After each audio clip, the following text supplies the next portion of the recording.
And various experts said that, judging by the size of it and the shape of the fin, it could only have been a white shark. Alright everyone, how are you all doing? Welcome along back to a brand new video today. And today I've got a really special guest on the channel. So if you haven't seen, I did a video recently about great white sharks in UK waters, and is it a possibility? Are they here? Well, today we've got the man who knows all about this topic. He's done loads of videos on it, and next year he's actually going to be doing an expedition trying to find them himself. So I sat down with him to have a chat. So without further ado, here is Matt, the lovely fella that he is. Hi, how's it going? Thanks for inviting me along. Yeah, absolutely. No worries, mate. No worries. It's really good to have you along on the channel today. Now, I came across your videos, right, recently, and it was when I made a great white shark video. Where did the great white shark thing come for you? All right, well, to be honest, I've always been fascinated with the idea of great whites in British waters, and it stems from, I went cage diving with great whites in South Australia. Oh, and sick. I remember when I jumped in the sea, I was like, oh, I thought this is nowhere near. It's the same temperature as what the water is back home, because I spend a lot of time in the water. I'm right by the sea now, but it's just too windy to go out there. It got me wondering. I did a bit of research, and actually, I thought, you know what? No one's actually asked this question since probably 2011. Are they here? Could they be here? So I started looking into it really from there, and it opened up a can of worms. So is that right then, that your curiosity was sparked from being in South Australia and shark diving there? Yeah. So one of the people running the sort of expedition, because it was in the Neptune Islands, it's where they did the underwater scenes for Jaws all those years ago. And one of the Australian guys there was like, you must have these back in the UK. And I laughed and joked and said, you know, are you having a laugh? Of course we don't. And then when I looked, there was a BBC documentary years ago. I don't know if you remember it. And somebody went round and looked at the viability of it, and they basically said that they are viable. Of course they are. They could be here. They should be here. Why aren't they here? It was something me and a friend of mine were always going to say, that once we retire, we'll go looking. A bit like what people do with the Loch Ness Monster, I guess, you know. But I'm not banging saucepans at the moon. I don't think I'm not out there looking for aliens or the Loch Ness Monster. This is a genuine possibility. And if you look at the sharks we have in our seas as well, a lot of people won't realise we have some fairly big sharks here. And the closest relative to the great white shark, the porbeagle, is prevalent in our waters as well. So yeah, why not? Hey. Do you know what? Genuinely though, I don't think people realise we have sharks, let alone like loads of sharks. I work teaching kids, and I always tell kids there are sharks in the waters, and they're like, no. And I'm like, I don't think people understand in this country that around these waters there are loads and loads of different sharks, like big sharks, small sharks, all sorts of sharks, hammerheads and everything. Oh yeah, there's like there's about 10 million sharks around British Isles, 40 or 50 species. 100,000 of those roughly are probably really large sharks. So you've got your short fin Atlantic mako. They're not small. Your porbeagles, your threshers, your blue sharks. Of course, the basking shark, which is very common where I live on the Isle of Man. I think they're the second largest shark next to the whale shark. Yeah, I think so. You know, we see them every summer here, and people where I live know there's sharks here, but. Yeah. Oh, yeah. There's some big sharks and big encounters as well. Loads of encounters. So, as far as like the great white's concerned, then are you fully convinced that they are in the UK waters? Oh, 100%. And it's not just me. I'm a bit of a nerd, to be honest. So I look for scientific research, and quite a lot of marine biologists, because I'm not a marine biologist. Quite a lot of marine biologists have written papers on this, and they always mostly finish on the same thing. They can't explain why they're not here. So just to go through a few of the conditions as to why I think they're here. Firstly, people think great white sharks are a warm water, you know, they swim in like around the really hot oceans, and that's not true. Like the tiger sharks do, but they prefer colder waters. And in our summers, we're looking at like 16 to 20 degrees Celsius. And in the winters, you know, well, we know it gets pretty cold. We're in a place called Nova Scotia in Canada.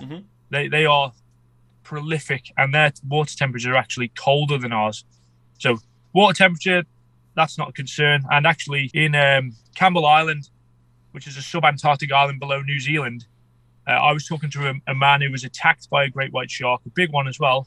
bit his arm off, and that was, I can't remember what the temperature of the water was there. It was sub 6 degrees Celsius. Really? So, yeah, they're not scared of a bit of cold temperature because they're a lamnidae shark, so they can regulate their own body temperature, basically. Where does that myth come from then?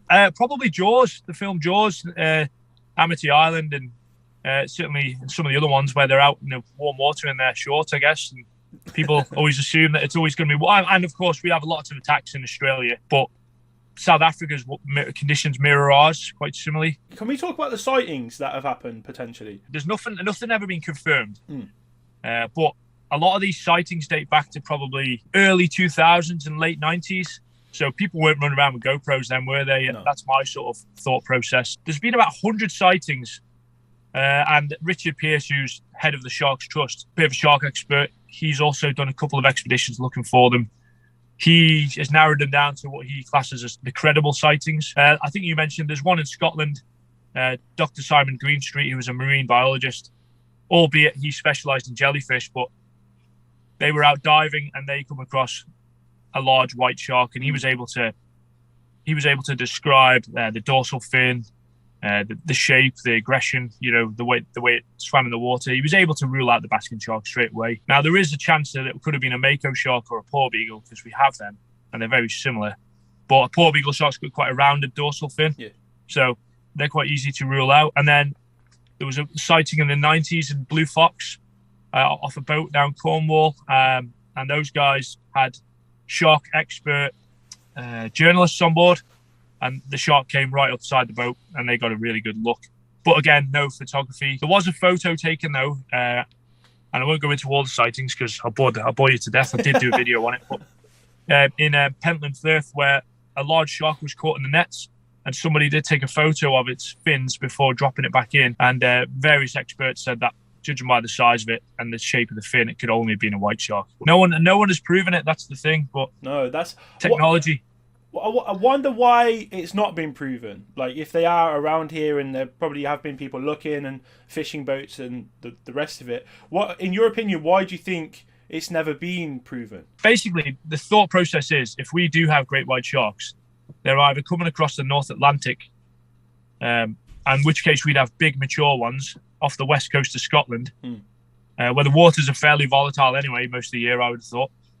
Or we have juvenile ones coming up from the Mediterranean, so through the Bay of Biscay, where recently a large shark was spotted. I don't know. I just think they're in such a decline globally, sharks, that we will be very lucky if we do find one, but they're probably vagrant visitors to our waters anyway. I don't think there's enough here to keep them interested year round. You are going to do an expedition next year to search for them, aren't you? Hoping to do several. Yeah, I did a video reaching out saying, why don't we go looking for these? No one's done it since 2011. And they got caught short because of weather, and the technology increases, as you know yourself from making videos and stuff. It's incredible. I think we need to go. Time wise, I'm thinking probably September time, October time. I know that's like late summer, autumn, but in a place called the Monarch Isles in Scotland, we have like the largest seal colony in Europe, and they pup around then. So we have 9,000 seal pups knocking around, and there is always that saying, isn't there, where the seals, the sharks. Is there anywhere else as well? Like, is Northern Ireland a place of interest? The west coast of Ireland is definitely of interest, because that would be probably their first port of call if they are crossing the Atlantic. And also the North Sea. There's been some big shark sightings off oil rigs around there. There's a lot going on there. So, yeah. Oh, there's a common misconception as well that our waterways are too busy to have great white sharks. But if you look in South Africa and California, they have much busier waterways than us, and South Africa did have great white sharks, not so much now. I saw recently you got yourself an underwater drone. I was watching the footage of that. It looks mint, by the way. It looks wicked. You'll be using that to try and find some as well? Yeah, so the plan is, obviously, chum the waters. This thing can go something like 300 feet below. I'm even going to develop something to chum from it. So just like a chum bag hanging off the back of this drone.